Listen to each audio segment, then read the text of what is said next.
Good morning and welcome back to Living Electric. That's my news channel voice. No, if you guys can't tell, it is early on a Friday morning. Alex and I literally just woke up like 40 minutes ago. So got the groggy voice going on. We're still waking up, but got our coffee. That's right. That's right. You drinking anything special this morning? Or normally I do drink like special drinks, but today I'm just drinking oat milk and cold brew. Gotcha. But, do you buy your cold brew or do you make it or like anything special make it there? Okay. Yeah, we make it at home. We actually just bought bourbon infused coffee beans and from Costco, of course. And they have vanilla infused bourbon coffee, maple, and then like normal, like regular bourbon. And mixed with oat milk, it's delicious. Highly recommend it. Nice. Is it Kirkland what about brand you? or? It is. I don't know the brand, but they come in like little like tins that actually look like bourbon barrels, which is kind of interesting. Yeah, I'll send you a photo later. Okay.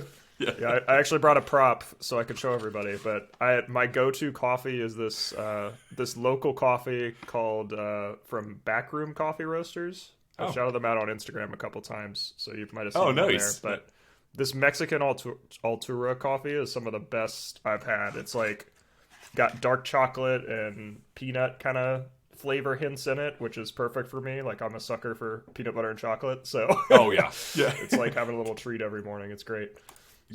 So those flavors like come through, like just in for like sure. a black cup of coffee. Yeah, it's really good. That's awesome. What kind of roast is it? I know that this isn't like a coffee podcast, but it's all good. I'm sure we got some coffee fanatics in the audience here. It's just a medium roast, so okay. Yeah. Good. They do it by roast, acidity, and body.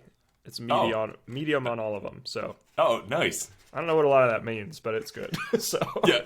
Well, being a former barista, I worked at Starbucks, but I learned a lot about coffee. That's like a really good like balance. Like you get like a mixture of like the acidity with the stronger taste. It's not, like you're literally sipping coffee out of an ashtray like some coffee can be. Right. Yeah.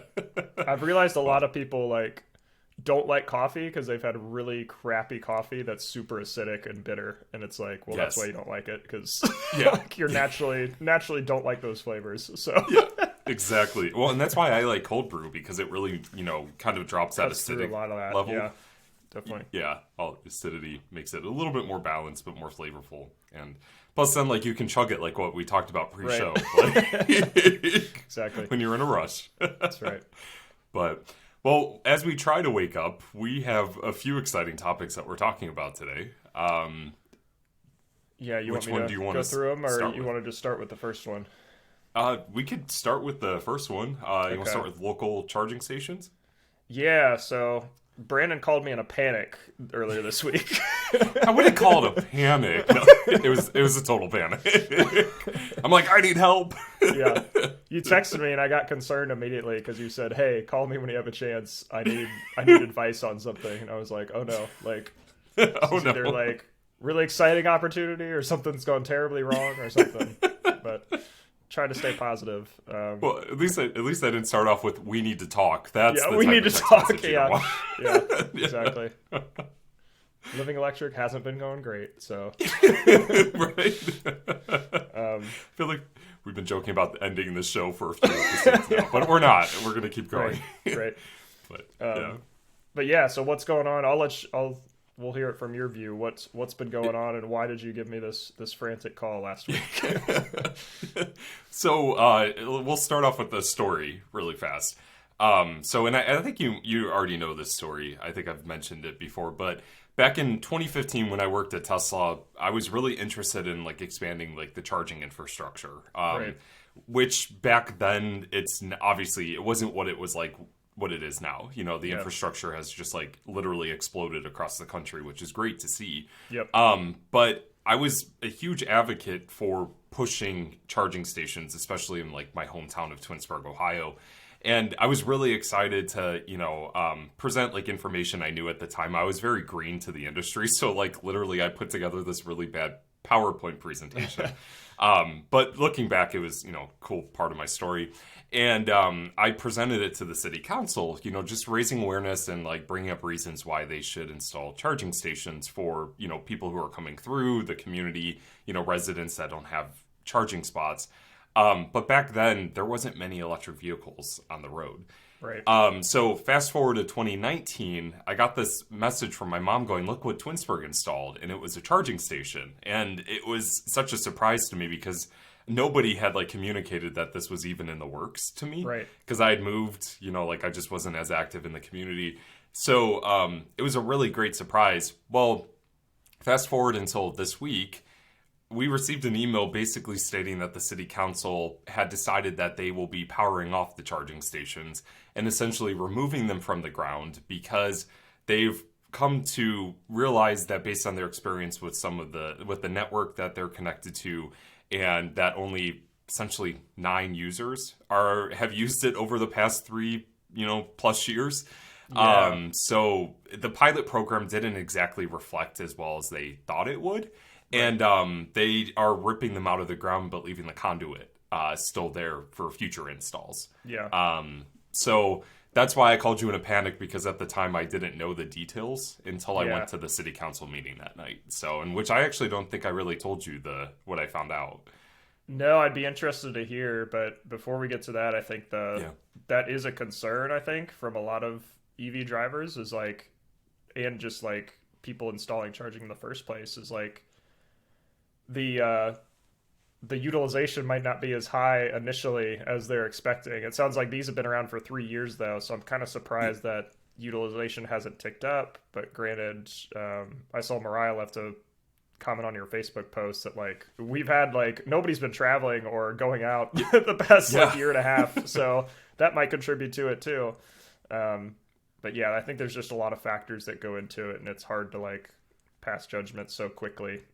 Yeah. Like 3 years sounds like a long time, but like it's really not, especially given conditions of everything. So Yeah, I was about to mention especially everything that happened, because they literally went live in the fall of 2019, and then the pandemic hit and, the spring of 2020. Yeah. So, like, of course, during these past 2-ish years, it's been like a weird time where people are starting to travel more. Right. But during the majority of that pilot program, people were at home. People weren't out and about. So, like, Right. Yeah. So it was really interesting to like go and sit at the city council meeting and get a chance to speak to the members. The good news is, well, good and bad news. So the bad news is that they will still be powering off the chargers starting January 2nd, and they'll be taking them out of the ground sometime in the second or third quarter of next year. The good news is that I will be actively working with the city council to provide advice to make the next program better. Which is the experience I didn't have back in 2015 because I was so new to the industry. That's awesome. So I have a meeting with their economic director on Monday to go over some like more details and like some more ideas that we can make the program better, which is exciting. But I found out that the NOPEC grant that they use to install the charging stations. Yeah. And if you're not familiar, well, you might actually have more details on this with NOPEC. I don't or, like, personally. So. Oh, okay. Go for it. Okay. Yeah. So, well, NOPEC, I believe, is a utility based in Ohio. I think, right? I haven't. What's that? Is it? Does it stand for something? Yeah, it's a acronym. It's they're not saying on their website, but it's NOPEC. I might actually have to look into this, but I do know that they provide grants to electrify different like implementations. So like it might be like something for your home, or for like public charging stations. So they work with like a lot of municipalities to install charging stations. Gotcha. Well, what I found out by sitting at the meeting is that the NOPAC grant was actually only meant to be for 1 year. And it was only mainly to install the charging stations and to get them to go live. The rest of the cost remained on the city. Gotcha. Now, the city made a mistake by leaving the charging stations free for 3 years. So they didn't recoup any of the costs that they were about to see. Yeah. From like network licensing fees, like any repairs, which I found out they had to repair the cables 9 times. Which is a lot of money, which, you're familiar that's with. at least a few $100s every time. So that adds up. Yeah. So basically throughout the pilot program, between licensing fees with Shell Recharge and, like the repair costs for like the equipment they installed, it actually added up to 50% of what the grant was. So like overall, they got like $30,000, and it ended up like about $16,000 of just repairs and like everything else. My goodness. Wow. Yeah, yeah. So yeah, it kind of sucks. You know, Yeah. I'll be honest. Like, I have a few friends that don't have home charging that rely on these chargers. Seriously? Wow. Yeah, and some mistakes were obviously made in this pilot program, but Right. it's good that they're at least open to keep it going in the future. Make it Yeah, better. that's good. Yeah. Yeah, definitely positives and negatives there. I think that kind of is a good encapsulation of what happens with a lot of these installations is either it was rushed or not fully thought through. You've got maybe not the right decision makers kind of like deciding things and designing things.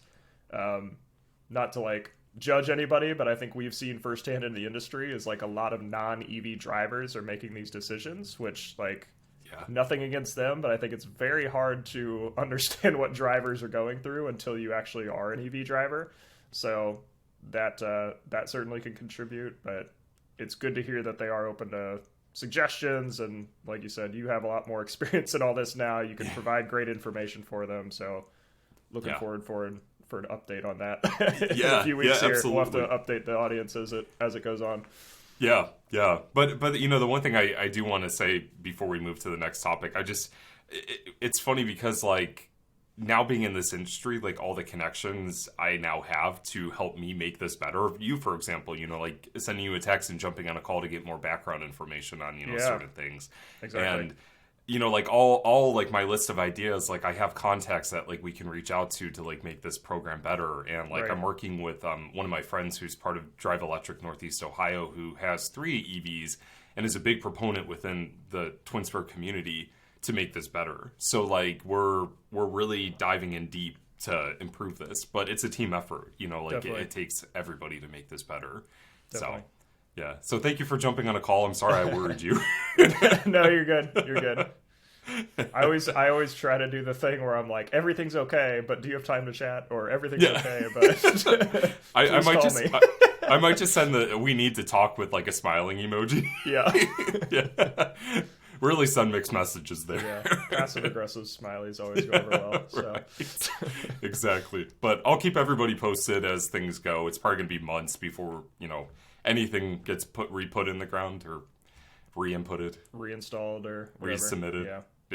That is the nice thing. Like I will say, just to give some more context or background to all this, is like it is nice that if a charger is having an issue, generally a majority of the costs, unfortunately in this case it was repairs for the stations, which shouldn't be the case, but in most cases it's that upfront installation that is a majority of the cost. So the fact that they have electric ran out there already makes the case for installing new charging that's maybe done a little bit better, maybe has like, I don't know, did these have cable management or anything? Like no, they were well, I don't know if I want to like shout out the manufacturer, but like we don't have to, yeah, it's okay. They were literally on pedestals that had like a little shelf, and the cables were thick, like they were almost like DC fast charging thick cables. So like yeah. So, I mean, for most drivers, they would just insert it and then just leave it on the ground. So, yeah.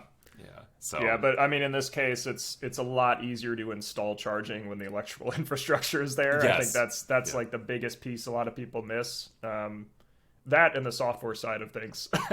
When I'm generally talking to customers, it's like nobody understands how expensive electrical infrastructure is. Like, in this case, that helps a ton. And then obviously the software side as well, where you can kind of proactively monitor a lot of this stuff, so you know when they're going offline, you can see the charging sessions, you can see who's having issues, all that stuff remotely. So yeah.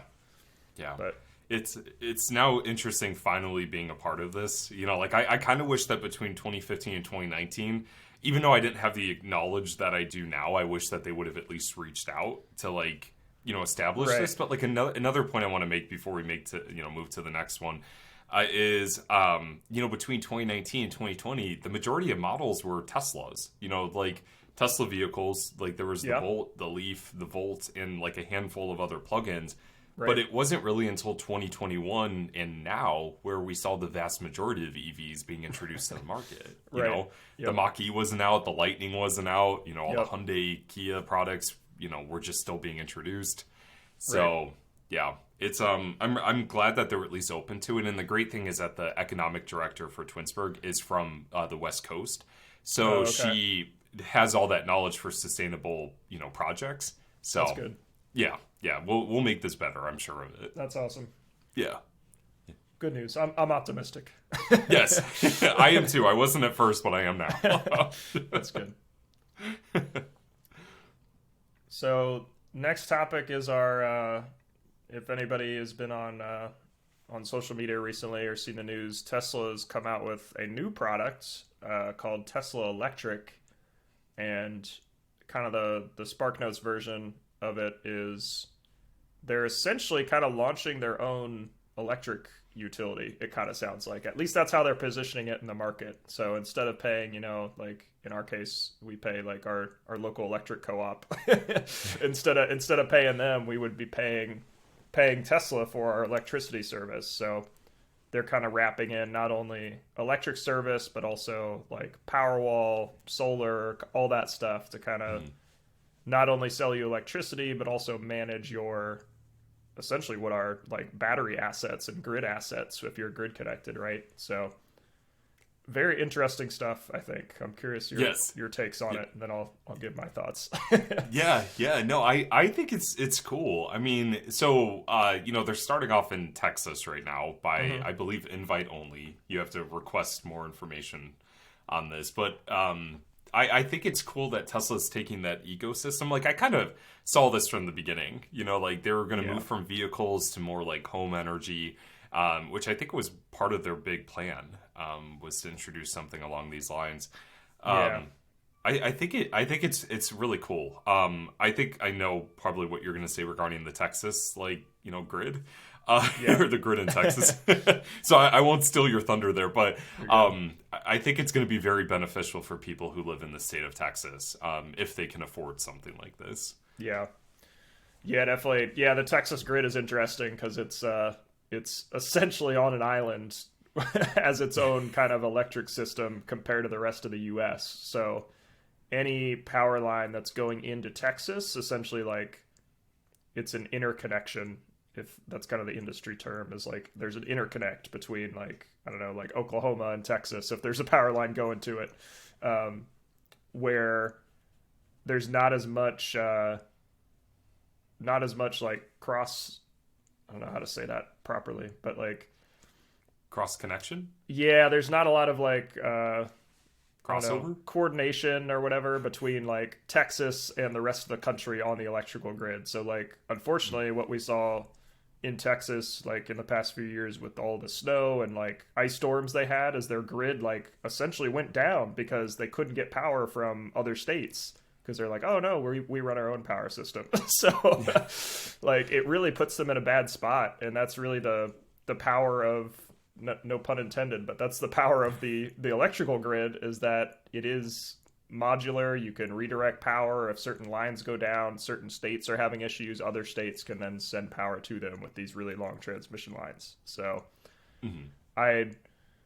first off, I think Texas needs to kind of rethink their their electrical grid to figure that out. But also, I think Tesla sees this as a huge opportunity to be like, hey, let's skip Texas interconnecting and kind of coordinating with other utilities and just provide more local assets. So like in this case, it's home batteries and home solar to power the homes. So you're not worried about, even if the transmission line is down or your utility is down, you've still got energy to power your home. So I just think it's going to be a great way to make their grid better, like more resilient. Is that the right industry term? Resilient? Definitely, yeah, for sure. Yeah, because you can kind of ride the peaks and valleys of if there's not enough capacity to like power homes, and the battery can kick on and help that. Or hey, another home a few streets down needs power. You don't have to pull it from generating an oil facility or coal facility that's hundreds of miles away. You can just pull it from somebody else's house. So yeah, I think it makes things a lot more sense to me. I think isn't the term called like a virtual grid? Is that what they call this? Virtual power plant. Yeah. Virtual power plant. Okay. We should do a whole episode on that. I think that that'd be really interesting.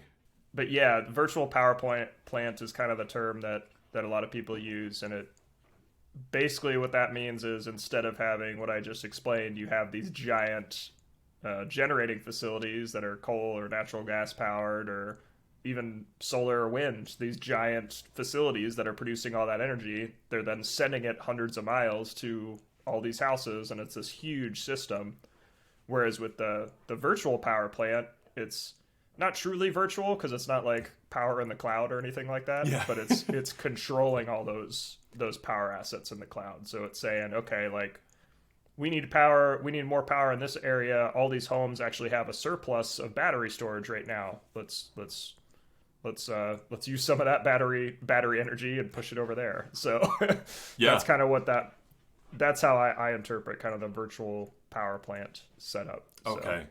Yeah, that makes sense. I'm excited for this. You know, I hope that this is a good test for Tesla in Texas to like push this out to like other states. Because I could see where this would be needed. I mean, like I know that the Texas power grid is on the weaker side, just because of how it's like set up. So I'm hoping that this makes it more resilient for citizens in Texas or Texans.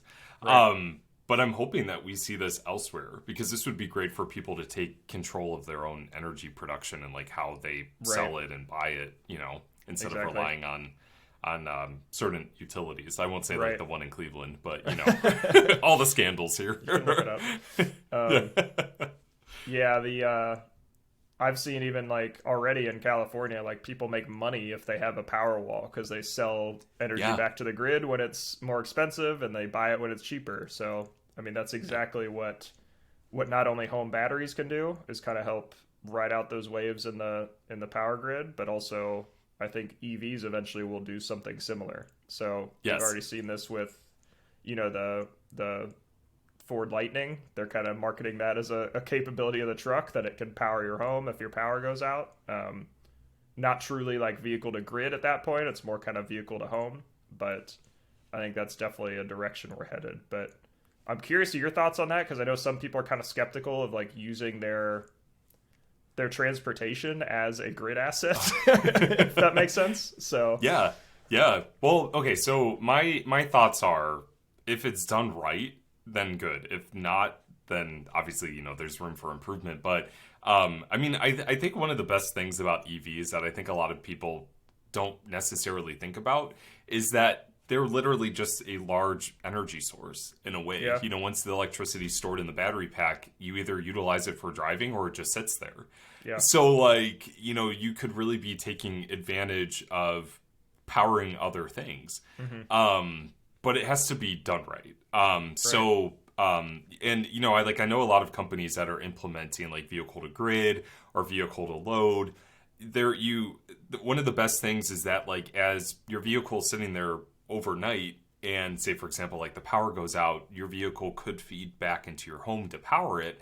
And then when the power comes back on, your car can start charging again to recoup that, you know, that loss. Right. But it has to be done right. You know, for example, like the Kia and Hyundai products that offer like the V2L or vehicle to load adapter, we tripped it using a toaster because we were trying to test it. And it used too much power, you know, so it tripped it. But you could still power like a low, a low usage refrigerator. Like I've seen people who have lost power like freezer units and refrigerators, which is great. You know, you get to keep your food. And so the electricity comes back on. So I think it all depends on how it's done. Yeah. I agree. I think the concern, and I completely get it, is like if my power goes out, do I also want to like risk not being able to drive anywhere? If I'm then using my battery in my car.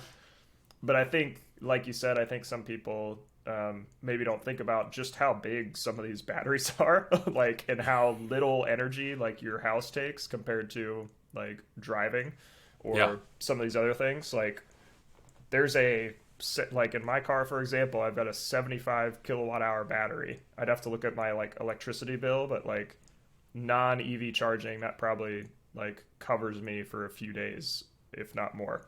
Oh, so, for sure, yeah. Like you're powering kind of your electrical usage for like a pretty extended period. You'd have to be running it exclusively off your car for like probably a week before you're eating into like not being able to drive anywhere. Yeah. And I think those systems would be set up to like have a reserve energy. So like the Kia, for example, has that reserve energy where it's like, when I'm using V2L, don't go below 30% on my battery. So you still have that reserve there. Yeah. Yeah. I think, I mean, I've never tested like the vehicle to grid features that like the F-150 Lightning offers. Yeah. Is that technically vehicle to grid, or is that vehicle to load?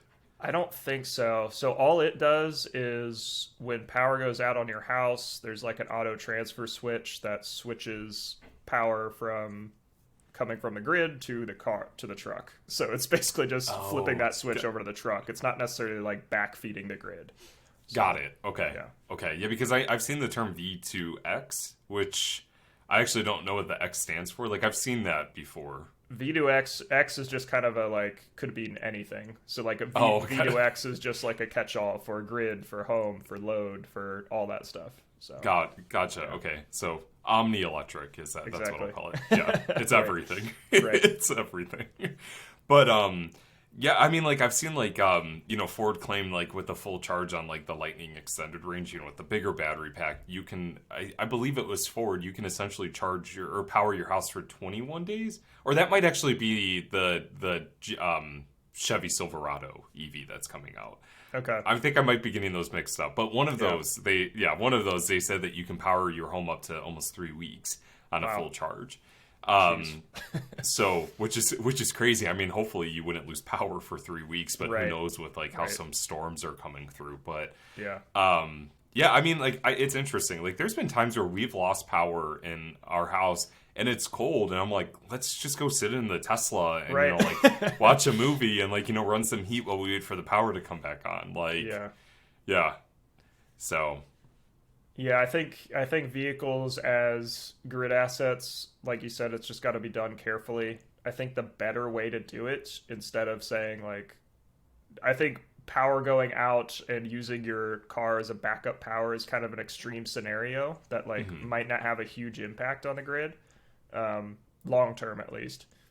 I think short term, the best way to do things is to use cars and control when they are charging and not charging. So we've seen this with a lot of utilities already, is they'll have kind of a home charger program where they're like, hey, we will sell you a discounted home charger and we will be able to control, how much power is going out of that charger, when you're charging. If we have like events where we're kind of tracking and we're going to hit our demand, like our peak of capacity on the grid, we'll be able to throttle back all those chargers and say, okay, we're actually limiting on all the charging right now because we're at peak demand. So just controlling that, similar to like we had a smart thermostat in our old apartment that we got for essentially free from our utility, and they could control our HVAC and our heat so that we weren't using as much energy during certain times. So very similar thing that kind of smooths out the demand curve for utilities. So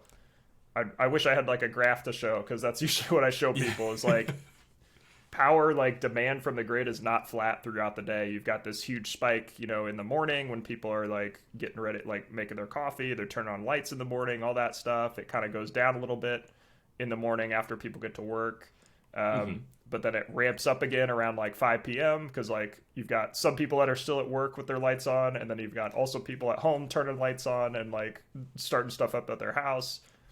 And a lot of times, in the way things are moving, people are going to be plugging in their cars at that same time.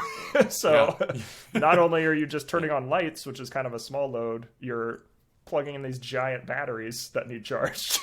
So got all this pool on the grid at the same time. So if you can delay that charging a little bit, handle all that overnight when load is the absolute lowest, or demand, I guess, is the absolute lowest, like that's going to have a huge impact. Because peak or like the cars charging are not necessarily the issue. It's the grid not having the capacity to charge them all at once, like at peak hours. Like that's not possible. But if we shift it back a couple hours, then it's doable. So I have a few follow-up questions for you. Yeah, Do sorry, you, I'm rambling again. no, you're good. You're good. You got my gears turning. So, my first question: do you think as we push out more grid like improvements and like we start really focusing on like improving the grid, do you think we would ever get to the point where that wouldn't be a necessity for utilities to do? To delay like charging on vehicles. Yeah, and like control like your HVAC and stuff like that to like reduce power usage. So utilities are really smart and they're really good. They've got a ton of data on what our like demand is going to look like from as consumers. Like they can track basically like almost down to the like like very closely like how much energy we're going to use. When I worked at AEP, I got to see a lot of that like firsthand. It's very cool what the like kind of operations people look at and are tracking. They essentially do like a day ahead forecast of what they think the grid is going to look like every single day. Like there's a whole team of people that are looking at that their whole workday and saying, "Hey, here's what tomorrow's going to look like," based on weather, based on like just trends in general, like all this stuff. It's crazy. Wow. So they know it. They know kind of what's coming, and they're also going to do whatever's possible, like through those programs, so that they don't have to invest more in the infrastructure and save money, right? So Yeah.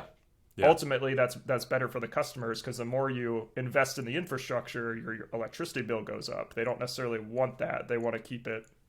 They want to keep it consistent. They don't want to constantly be raising rates because people don't like that.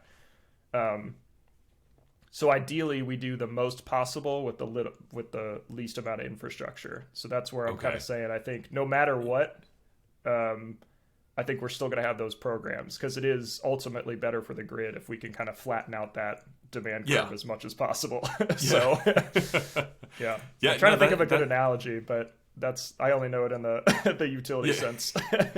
Yeah. So. No, I mean that's an interesting take. Like there's like this is a lot of good insight for me because like I've never really, worked in that industry, so like I don't have that background knowledge. Right. But like to me that's almost like it almost explains like why the grid in certain locations are in the state that they are because instead of being proactively improving things, which I understand like there's costs associated with that, it seems like there's a bit more like reaction to like how things are like happening, which you bring in the data trends and so forth.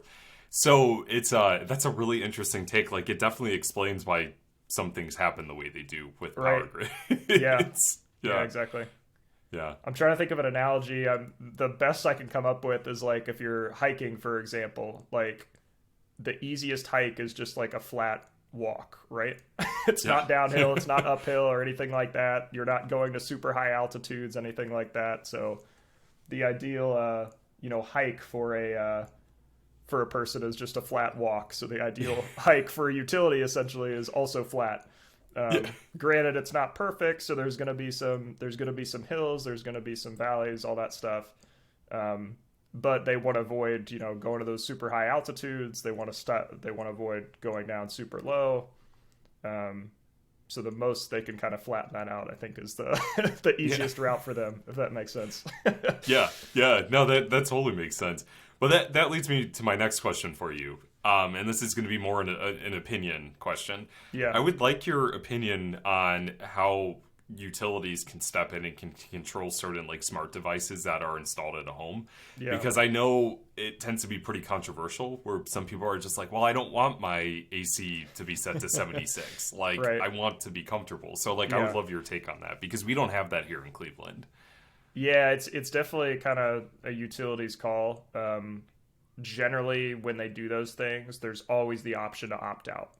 So generally, there's a monetary benefit to opting in, or there's a limit to how many times you can opt out, that sort of thing. But I think the alternative is like you don't want your electricity rates to go up, and you also don't want your power to go out. So I think people don't realize like how much kind of collective like coordination is necessary for utilities to get power to your house. Like there's so much that goes on to get power to your house. Like the fact that we keep lights on like 99+% of the time is pretty incredible based on all the tech that's behind it. So and just all the issues generally like utilities run into day to day. So I think you're right. We don't want to completely take away like people's freedom to set the thermostat to whatever they want, but I think you've just got to keep that perspective of like, generally the utility is kind of doing you a service by like, in our case, it was a like essentially free smart thermostat.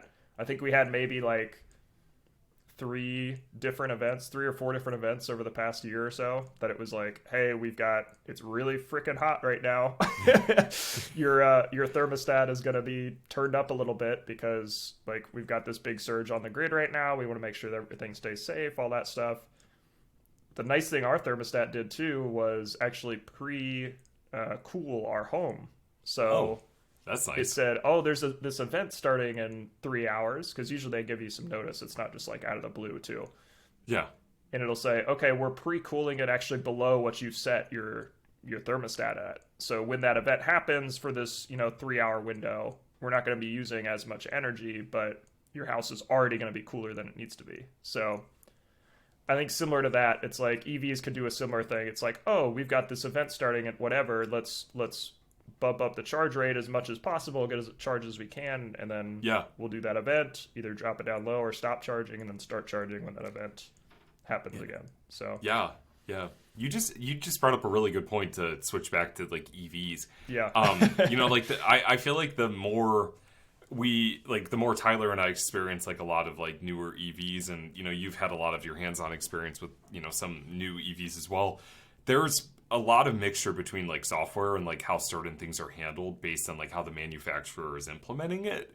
So I think that would be really cool if they could implement that, but I almost feel like that would have to come from the charging station itself, not the vehicle, because we've driven some vehicles where the software is just horrible in terms of like, either being outdated, they're not keeping, it's not up to date, even though it has the perfect example was our Bolt. Like it had over-the-air software updates, but in 3 years of ownership, we never received a single update. So I think it really all depends on who's controlling it, but I almost feel like that would have to come from a connected charging station in order to control that. But we see it with Tesla. Like if there's a big weather event coming, they'll warn the driver. Like there's like wildfire, hurricane, anything like that. They'll send a little notification out. Right. Yeah. Yeah, it's interesting because there are kind of two ways to go about it. You can either control the charger and limit load or limit power output, whatever you want to call it. But you could also control it on the car. So like I've mentioned in previous shows, the car is ultimately controlling the charger at the end of the day. The charger can say, my max output is this, but the car could limit it even further. So yeah, it could go either way. I think you're right, though. You do have to be careful because, like, what is the common denominator at the end of the day? It's not the vehicles, because everybody's got a different type of car. Like, but if the utility can control, hey, you've got these 3 charger options, they've got a lot more control over that. So I think you're right. Yeah. That's really the best way to go about it is the charger itself. Yeah. Well, that depends if the government steps in, but we can save that for another conversation. Right. So. Yeah. But no, this has been really interesting. I'm glad that we talked about this. I think we should do more episodes focused on the grid and utilities because I think that it would be like, as we normalize EVs and like have these like normal conversations to make people more comfortable with it. Right. There's an entire different element that people are so unfamiliar with, and that's where their power is coming from. And I think if we could normalize that, and I mean, that's exactly what we do with ChargeWay, by partnering with utilities, right? Since they're the new fuel provider, but we need to reach out to the people who are owning the vehicles, who are homeowners, rental properties, like, anything like that. Right. So yeah, I think we should make that a series. I think starting in episode 70.